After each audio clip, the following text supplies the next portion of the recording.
Amados irmãos, queridos amigos, tudo bem com vocês?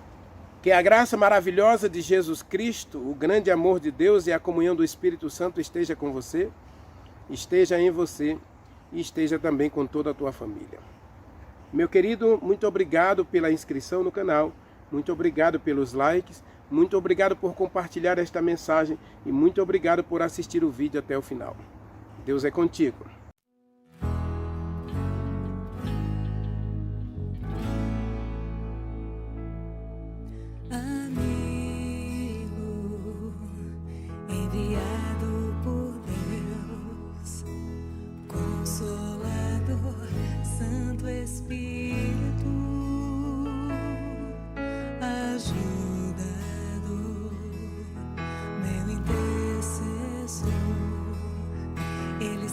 Orar o que não consigo,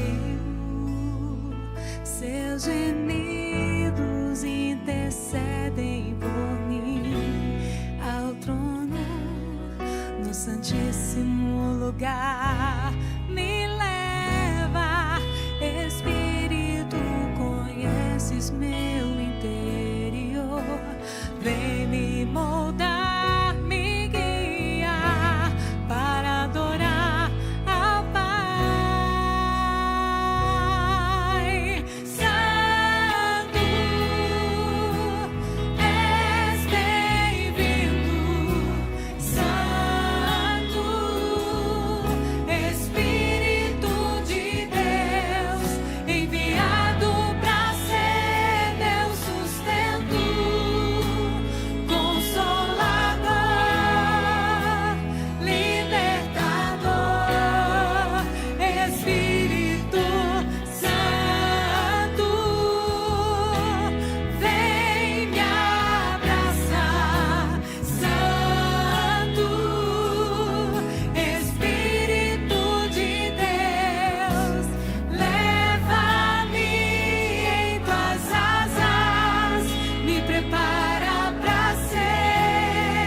Ele sabe orar o que não consigo,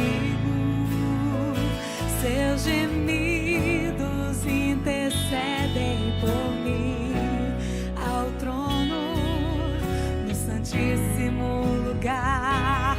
Me leva, Espírito, conheces meu interior, vem me moldar, me guiar para adorar ao Pai.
Oremos.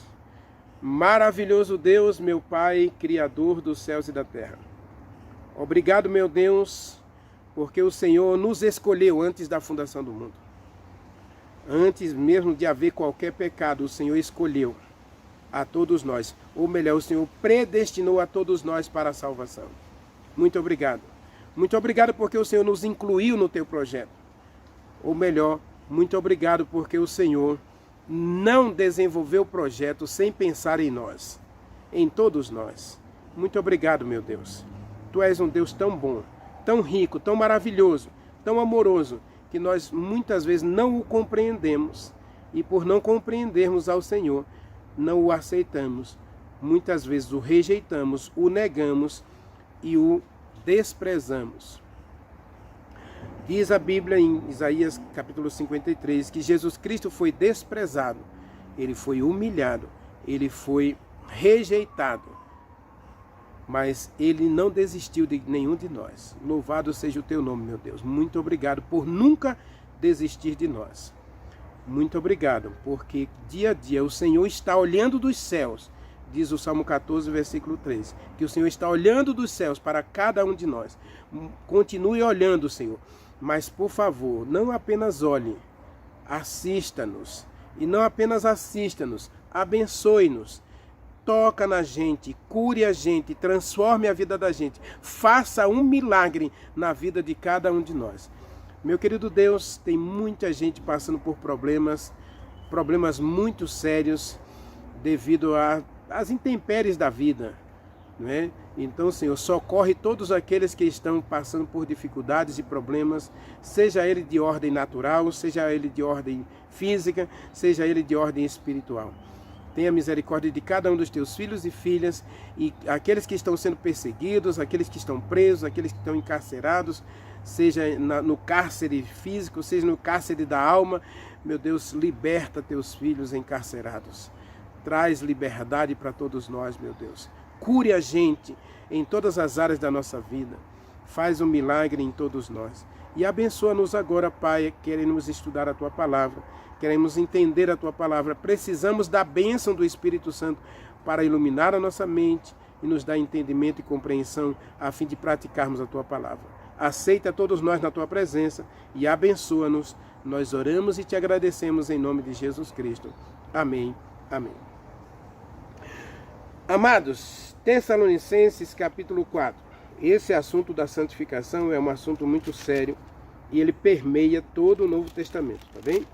Se você ler a introdução da carta de Judas, se você ler a introdução da carta de Tiago, eles vão utilizar essa expressão santificados ou santos. Efésios capítulo 1, versículo 1 diz: aos santos que vivem em Éfeso. Essa questão é uma questão muito séria, tá bem? Então vamos para Tessalonicenses capítulo 4. Você já sabe que é a primeira Tessalonicenses, porque segundo Tessalonicenses só tem 3 capítulos. Versículo 2 e 3 diz assim: porque vocês estão cientes, vocês estão inteirados, ensinados, vocês estão realmente inteirados aí de quantas instruções nós demos a vocês da parte do Senhor Jesus Cristo. Verso 3. Pois esta é a vontade de Deus. Qual é a vontade de Deus, meu querido? Leia o texto aí. Esta é a vontade de Deus para vocês, que vocês sejam santificados e fujam da prostituição. Muita gente acha que a vida cristã se resume a frequentar igrejas e no dia a dia sua vida não muda, sua linguagem não muda, seus relacionamentos não mudam, nada muda na sua vida. E basta dizer sim para Jesus Cristo e está tudo bem. Aliás, inclusive, existe uma doutrina que ensina que uma vez que você está salvo, você pode fazer o que você quiser, que você não perde mais a salvação. Uma vez salvo, salvo para sempre. Então você pode adulterar, prostituir-se, mentir, roubar. Você pode fazer o que você quiser e no final vai dar tudo certo. No final você vai estar com Jesus Cristo nos céus. Longe de ser verdade, porque não está na Bíblia. A verdade que está na Bíblia é que Deus tem a vontade dele. O texto começa dizendo que esta é a vontade de Deus. Esta é a vontade de Deus. A vontade de Deus é que a gente guarde os seus mandamentos. 1 João, capítulo 5. Leia comigo, João, capítulo 5. Versículo 1 a 3. Diz assim: todo aquele que crê em Jesus Cristo, esse é nascido de Deus. E aquele que ama, e todo aquele que ama ao que o gerou, também ama ao que dele é nascido. Quem foi que gerou a Jesus Cristo? Diz Lucas capítulo 1, verso 35, que quem gerou Jesus Cristo foi o Espírito Santo. Então a gente tem que amar a Deus, amar a Jesus Cristo e amar o Espírito Santo. Verso 2: nisto conhecemos que amamos os filhos de Deus, quando amamos a Deus e praticamos os seus mandamentos. Esta é a vontade de Deus, porque este é o amor de Deus. Em alguma versão você vai encontrar, porque esta é a vontade de Deus, que guardemos os seus mandamentos. Ora, os seus mandamentos não são pesados. Verso 4: todo aquele que é nascido de Deus vence o mundo. E esta é a vitória que vence o mundo, a nossa fé. Quem vence o mundo, senão aquele que crê que Jesus Cristo é o Filho de Deus? Meu querido, a vontade de Deus é que você guarde os seus mandamentos. Deus, ele tem a vontade dele. João capítulo 14. Vamos lá. João 14. Qual é a vontade de Deus? João 14, versículo 14 e 15. Diz assim. João 14, versículo 14 e 15. Está escrito: se você me pedir alguma coisa em meu nome, eu vou fazer para você. Versículo 15: se você me ama, você vai guardar os meus mandamentos. Porque este é o amor de Deus, que guardemos os seus mandamentos. Se você me ama, você vai guardar os mandamentos. E se você ama ao que o gerou, se você ama ao que dele é nascido, quem foi que nasceu do Espírito Santo? Jesus Cristo. Quem foi que gerou Jesus Cristo? O Espírito Santo. E se você amar a Deus, amar a Jesus Cristo, amar o Espírito Santo, automaticamente você vai guardar os mandamentos de Deus. Isso é santificação, meu querido. Você está achando que santificação é algo difícil? Santificação é obediência. Porque esta é a vontade de Deus para mim e para você, que você tenha disposição de amar a Deus e obedecer seus mandamentos, obedecer seus ensinos, obedecer suas instruções, obedecer sua palavra. Isso é santificação. Esta é a vontade de Deus, a tua santificação. E Paulo acrescenta uma questão importante aí. Você precisa fugir. A expressão aí é fugir mesmo, tá? Em Tessalonicenses, capítulo 4, versículo 3, a intenção de Paulo era dizer que você precisa fugir. Fugir mesmo da prostituição. A palavra fugir, né, é ficar longe. É correr para mais longe possível. Corra, fuja. Lembra de José? A esposa de Potifar disse para José: durma comigo. José disse não. A esposa de Potifar disse para José no dia seguinte: durma comigo. Ele disse não. Na semana seguinte: durma comigo. Não. No mês seguinte, de novo, não. E aí um dia ela agarrou José. Diz o texto lá de Gênesis que ela insistiu. Não foi um dia só não, meu querido. A questão toda não foi só um dia não, nem 2, nem 3. Foi muitos dias. José já estava até cansado. José na casa de Potifar. Veja aí, versículo 11. Versículo 10 também, né? Verso 10 diz que ela falou todos os dias. 1 mês, 2 meses, 3 meses. Quanto tempo, não sei. Mas a coisa foi séria. No verso 9, né? Verso 8, verso 7 diz: a mulher de Potifar disse: durma comigo. Verso 7. Versículo 10. E falando ela com José todos os dias, ele não dava ouvidos a ela para se deitar com ela, nem para estar com ela. José fez duas coisas aqui. Ele fugiu da prostituição. Primeiro, ele não deu ouvidos a ela. Ele não deu atenção àquela mulher. Segundo, ele não travou qualquer relacionamento com ela. Não desenvolveu qualquer tipo de amizade com aquela mulher. O perigo que nós corremos nesses dias finais é justamente isso. Porque Deus disse que eu tenho que ser a luz do mundo, eu tenho que ser um espetáculo ao mundo, aos anjos, aos homens, então eu tenho que me misturar. E ao me misturar, você corre o risco, nós corremos o risco de desenvolver amizades, relacionamentos com as pessoas, e as pessoas podem nos interpretar de modo errado, como a mulher de Potifar interpretou José errado. E aqui é que a verdade é que José morava na casa de Potifar e ele tinha que ouvir aquela mulher todos os dias dizer para ele: durma comigo, durma comigo, durma comigo, vamos fazer sexo, vamos fazer sexo. E aí diz o texto, verso 10, falando ela a José todos os dias, não lhe dando ouvidos, ele para se deitar com ela e nem estar com ela. José não dava nem atenção àquela mulher, e José também não parou para dar atenção àquela mulher. Você é minha amiga, né? Você é minha amiga, você é meu amigo, você é minha amiga. Então, aquela mulher estava num ambiente, José não estava lá. José estava na casa, ela não estava. José estava no estábulo, ela aparecia, José saía do estábulo.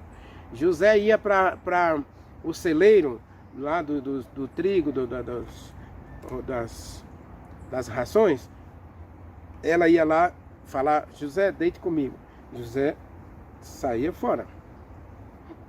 Saía fora. Mas diz o texto aí que um dia, versículo 11, um certo dia, a mulher dispensou todos os empregados. Eu até digo que quem dispensou foi José. Porque ele, na verdade, ele era o chefe da casa. Quem mandava em todos os empregados não era a mulher, era José. José foi escolhido como administrador da casa, então ele que mandava nos empregados. E diz o texto que ele foi atender os negócios e a casa estava vazia. Os empregados não estavam lá. Quem dispensou os empregados? Talvez tenha sido a mulher de Potifar.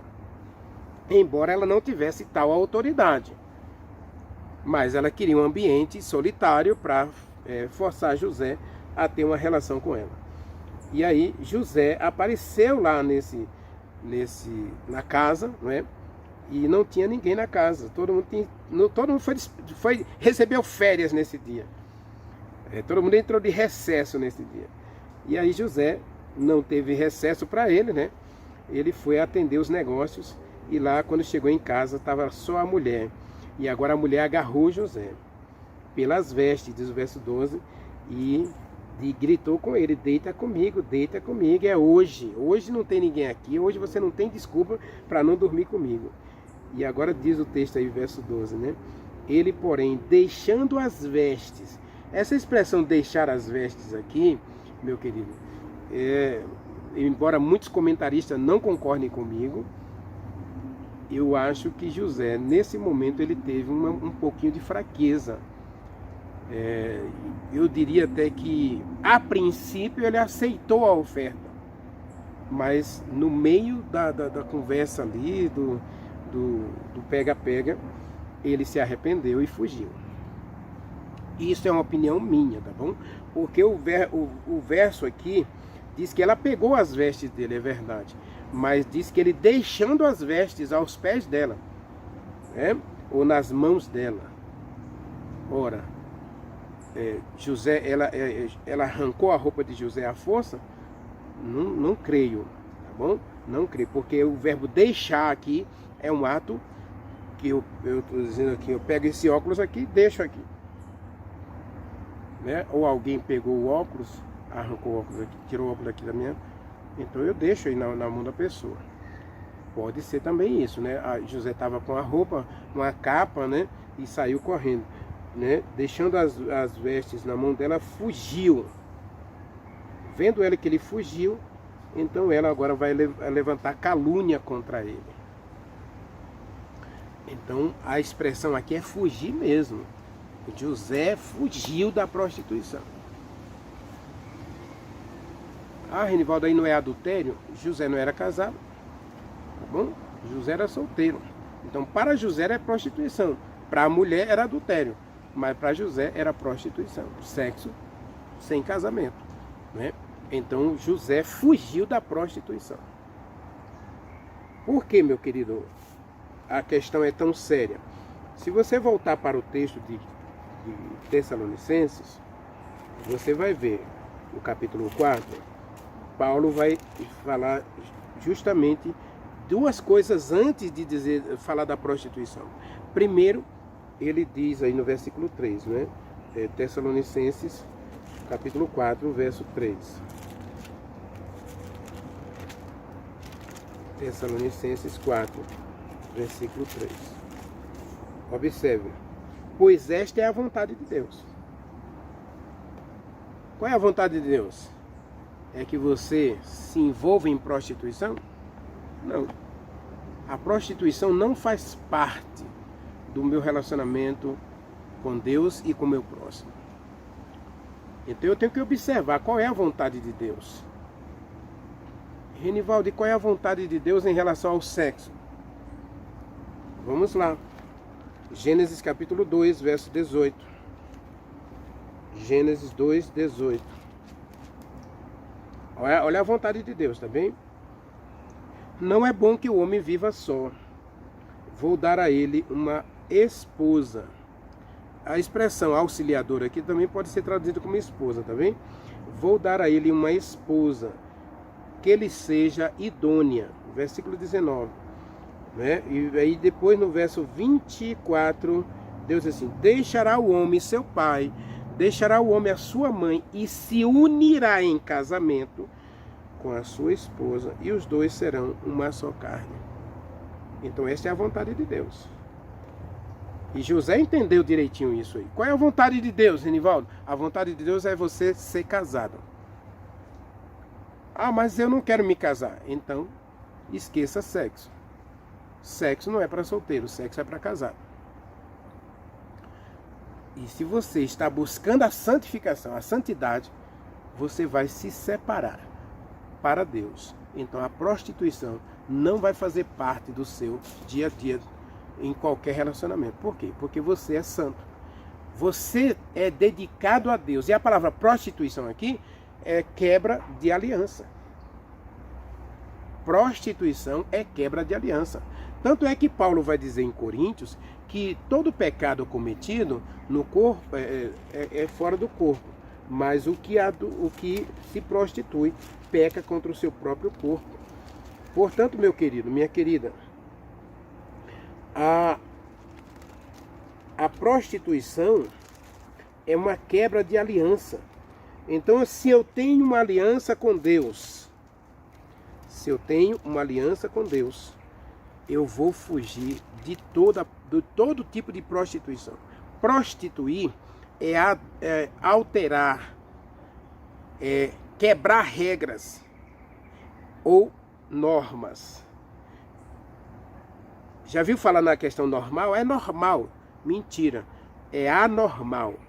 É contra a norma. É contra a lei. Eu vou ler o texto para você aqui de Coríntios, capítulo, a questão da prostituição. Então, qual é a vontade de Deus? A vontade de Deus é que você case. Coríntios capítulo 7, 1 Coríntios capítulo 7, né? Paulo diz que se você não consegue viver sem a prática do sexo, você deve casar. Leia comigo. Quanto ao homem, é bom que ele não toque em mulher.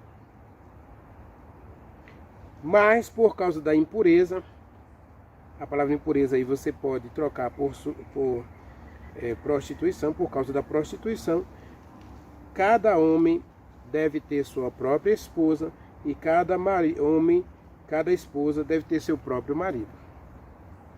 Então essa é a vontade de Deus.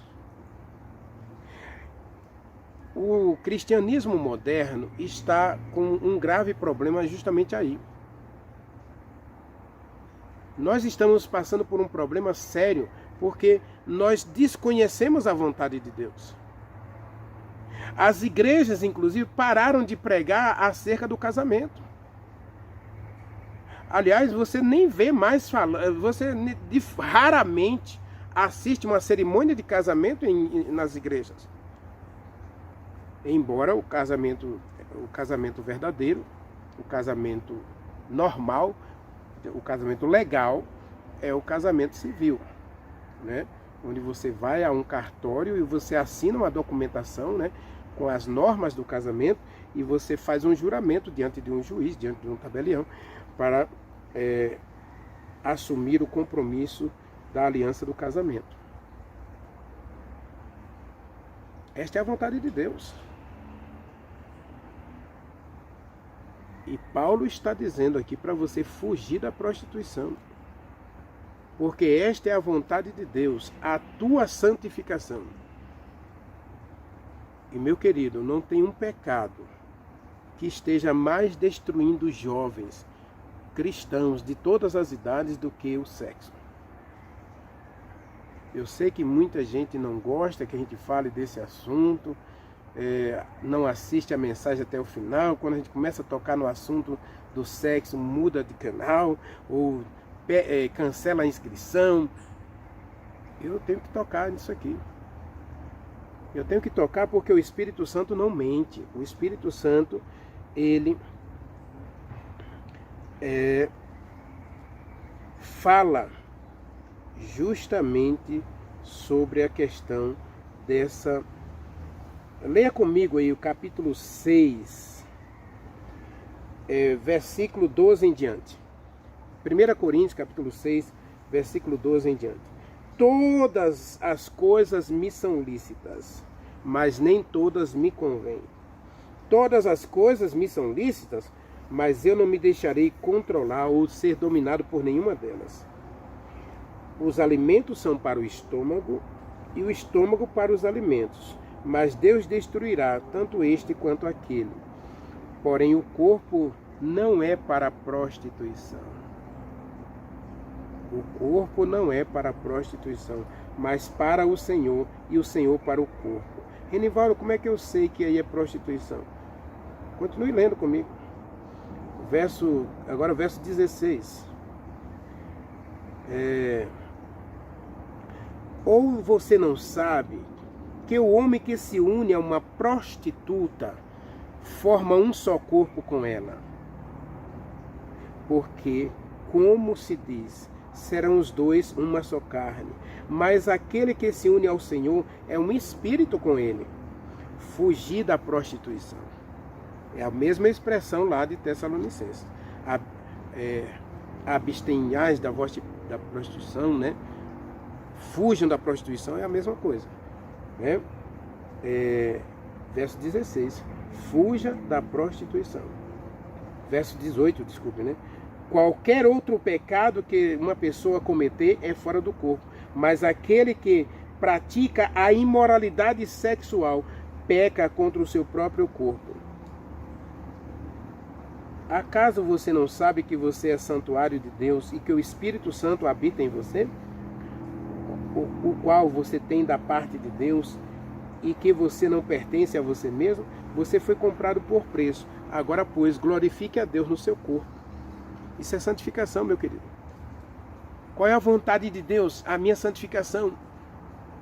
Qual é a vontade de Deus? É que eu seja casado. Qual é a vontade de Deus? É que você realmente se alimente corretamente. Qual é a vontade de Deus? É que você pratique os seus mandamentos. Santificação nada mais é do que obediência à palavra de Deus, aos mandamentos de Deus.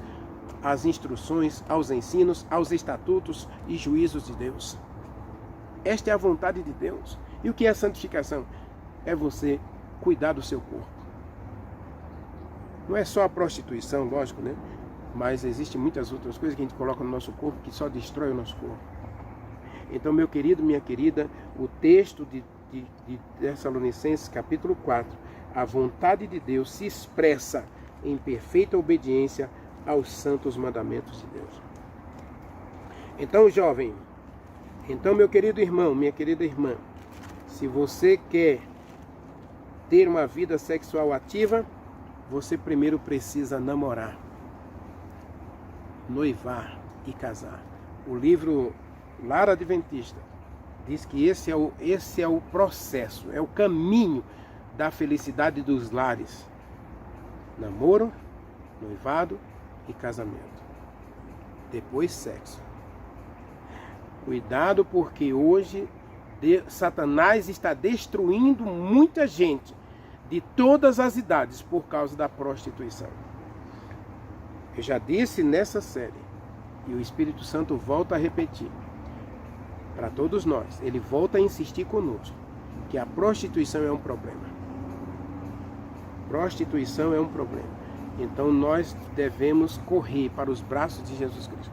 Devemos fugir do pecado, correndo para os braços de Deus. Paulo diz, o Pedro, né? Leia comigo, 1 Pedro capítulo 5. 1 Pedro capítulo 5.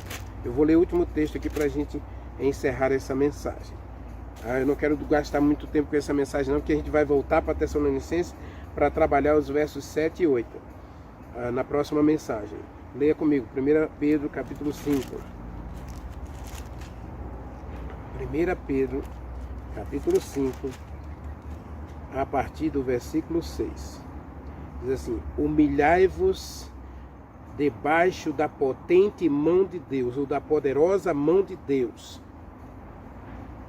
para que ele, em tempo de oportunidade, ou no tempo oportuno, no tempo apropriado, exalte você. Lance sobre ele todas as tuas preocupações, todos os teus projetos, porque ele tem cuidado de você.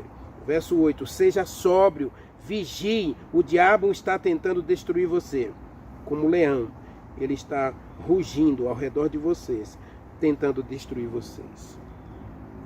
Resista ao diabo. Como é que a gente pode resistir ao diabo? É se apegando a Deus. É se humilhando debaixo da poderosa mão de Deus. Você quer ser santificado, meu querido? Então você quer fazer a vontade de Deus? Você quer ser um cristão vitorioso na luta contra o pecado? Então corra para os braços de Jesus Cristo. Somente Ele, através do Espírito Santo, pode dar a você vitória sobre o pecado. E não existe pecado mais avassalador, destruidor, de acordo com Provérbios capítulo 5 e 6, não existe pecado que mais destrua o ser humano do que o pecado da prostituição. Tenhamos cuidado, porque a prostituição é um pecado que vai deixar muita gente fora do céu, porque você não consegue ser santificado, porque a palavra santa é separado para Deus. Não dá para você servir a dois senhores. Ou você serve ao pecado e se torna escravo do pecado, ou você serve a Jesus Cristo e aí você mata o pecado no seu corpo. Não dá para você se prostituir. E a palavra prostituição aqui engloba muito mais do que ato sexual. Nesse aspecto, prostituir é você trocar Jesus Cristo por outras coisas. É você travar relacionamento com Jesus Cristo e ao mesmo tempo travar relacionamento com outras coisas, bebida alcoólica, vício do jogo, vício das novelas, vícios, qualquer vício. Então, se você é um cristão e você alimenta vícios, então isso você está praticando uma prostituição. Se você observar o significado de prostituir, é você alterar o normal, é você contrariar a regra ou fugir da regra para escapar da condenação. Então, prostituição. quando a Bíblia apresenta essa questão da prostituição, diz que Israel se prostituiu com os deuses. Você vai ler Oséias capítulo 4, Oséias capítulo 11, você vai ver que Israel se tornou uma prostituta. A nação de Israel se tornou uma nação prostituta. Por quê? Porque adorava a Deus e adorava Baal. Adorava a Deus e adorava Áshera. Adorava a Deus e adorava Camons. Adorava Marduk, adorava Moloque. Então, eles se prostituíram. Então, cuidado, porque a prostituição não tem que ver só com sexo. A tua santificação é justamente a purificação da tua vida dos ídolos mortos. E todo ídolo te separa de Deus. Então você deve fugir da prostituição em todos os sentidos, para que você seja santo e santificado, porque esta é a vontade de Deus. A vontade de Deus é a tua santificação. E quando Jesus Cristo vier, ele virá buscar os santos que foram aperfeiçoados neles, no processo da santificação, gerado, orientado, guiado, dirigido pelo Espírito Santo. Ore comigo. Maravilhoso Deus, meu querido Pai, nós queremos aprender a fazer a Tua vontade, Senhor. Portanto, Pai, dá-nos um novo coração e ajude-nos a ter a atitude de José, fugir do pecado em todas as suas formas. Aquela mulher o agarrou até, mas ele, deixando as vestes ali, ele fugiu para não pecar contra o Senhor. Ele mesmo disse para ela: como eu pecaria contra o meu Deus? Portanto, Senhor, como nós vamos continuar essa vida de pecado contra o Senhor? Quantas vezes nossa vida religiosa é uma vida vazia justamente por causa do pecado? Então, Senhor, livra-nos da prostituição em todos os seus aspectos, em todos os seus significados, em todos os seus sentidos, e dá-nos um novo coração. Dá-nos a pureza de espírito, ajude-nos a viver essa pureza de alma, pureza de corpo. Nós o adoramos, nós te agradecemos no doce nome de Jesus Cristo. Amém.